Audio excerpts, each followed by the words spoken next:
Yeah. Yep. About Tatis, because I do want to hit on Tatis, who, as we all know, we talked about last night, was seen in that batting cage. That was accurate because he commented today to the media about swinging the bat 40%. But, of course, the messaging's been really weird because the Padres said, well, he needs the CT scan for doctor's clearance to swing a bat. But in actuality, Fernando Tatis Jr. today told the media he first picked up a bat 1 month after surgery. So that was 10 weeks ago. And so he's been tinkering and toying. Now, he's not hitting, obviously, off live pitching. He hasn't done that. We don't think he's ever done that in this rehab so far. But the messaging was, well, we're going to take it slow and conservative, and he's not yet swinging a bat, and it needs to be clear by the doctors. But now he's hitting in the cage inside Petco Park, which is viewable or visible through the Lexus Club, and that's how we find out about it. I mean, what type of messaging is that? You have beat writers and media members that cover this team for a living, and the way they find out because the organization wasn't being entirely truthful is because someone took a cell phone video? Mm-hmm. John, they love to lie. It feels like they just love to lie, and that's their right. They can do whatever they want. They can say whatever they want, and they can do whatever they want, and they can report whatever they want. And they choose the side of, we're not going to tell you anything. And even if there's something that we know, like he's hitting or whatever it is, he's picking a bat, we don't want to tell you. So guess what? We're not going to tell you. And that's exactly what happened here. They knew what was going on. And then this got out, and then DEFCON 1.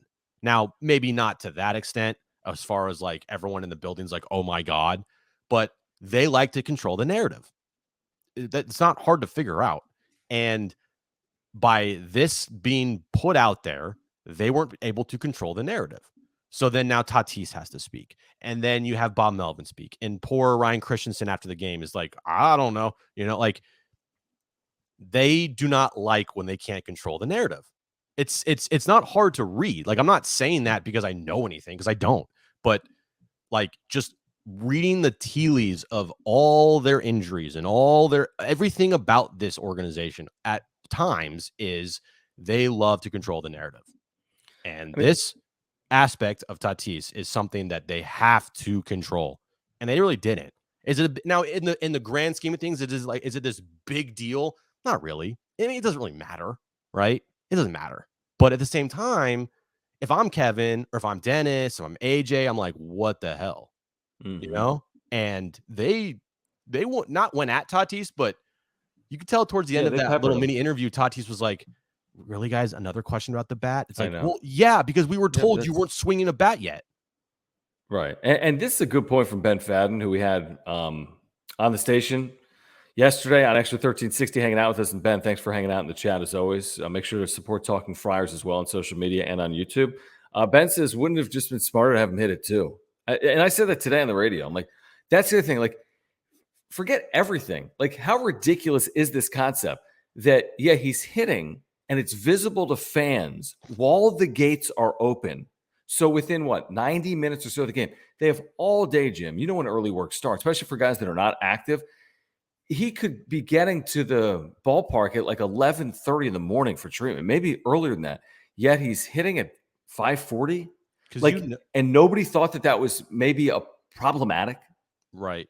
No, I 100% get it. And like I said, in the grand scheme of things, it probably doesn't really matter that much, right? But again, it's like you said, it's like about trust.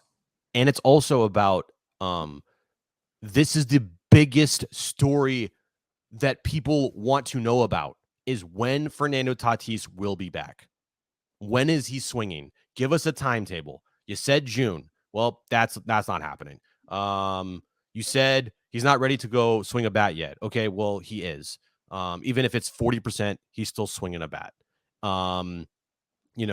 When's the timetable for Tatis to return? Well, blah, blah, blah, blah, blah, blah, blah, blah, blah. Okay, it's not really a timetable. You're just kind of talking about what he needs to do. So, yeah, it's probably in the big scheme of things, not a big deal, but it kind of is a big deal because he's the biggest piece of your franchise. Well, the reason I think it's a big deal, and again, thank you guys for hanging out with us. If you're just making your way into the channel, please support by hitting that subscribe button. That's all we ask of Padres fans. Great way to support this channel as well as with the super function. You can hit the $ sign down below. We'll get to Juan's super here coming up in a moment. The reason to me it actually is a big deal is that, you can only cry, wolf or fire so often. Like you can only say, hey, you know what, Lamet's, he's okay when he comes off the mound in San Francisco in 2020, and he's never the same pitcher 2 years later. Hey, Clevenger's okay. He's going to pitch in the postseason, and then he undergoes Tommy John. Tatis, he's okay. I mean, why are we – it's like you don't even want to hear from those that are in charge when they're leading you in a direction that's the opposite of being accurate. My favorite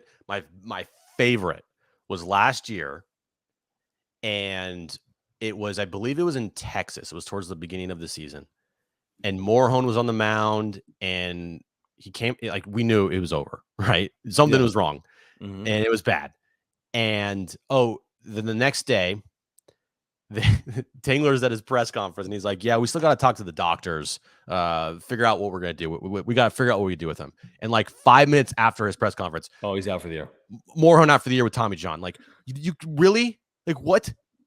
That happened routinely last year. It's happened much less. But with Bob Melvin, that hasn't really happened in that same manner.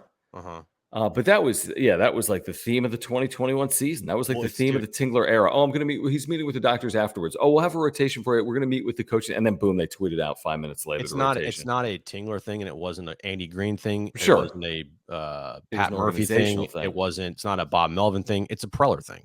But I think Bob Melvin has kind of stopped it. I just think Bob Melvin will say whatever he wants. Right, but also Bob Melvin, you're right. He will. He will. This is an interesting point from Boogie. So I'm going to get to this super from Juan, but Boogie says, so Manny might have a wooden leg and we would not know. The front office is horrible. I mean, that's the thing. That's the reason why we're treating it like you got to have a grain of salt. Like, yeah, is he going to be back in 3 days or is he going to be out for 5 weeks? I have no clue because what they're saying, I'm not taking as literally the truth. I'm not taking it as literal. Right now. I feel like with Manny and with Tatis, the next time you'll see them on field, you'll know about it when the lineup comes out that day. Yeah, seriously, man. Unless Tatis has been activated, you're like, what? Yeah, unless Tatis has to rehab, right? Or like Tatis is going to be on the rehab assignment. Yeah, exactly. We'll find out that day on this June night. Want to get to Alex. Alex, thank you again for the supers. Thank you guys for the supers. Really appreciate them. Really do. Alex says, okay, so about like the front office, they would give us good news with bad, basically. Or is this? It's not about that they're bad at what they do. They're not. It's pulling teeth to try to get information. That's what it is, from every aspect. From, it feels like it's like pulling teeth to just get a simple yes or no sometimes. And that is what frustrates people.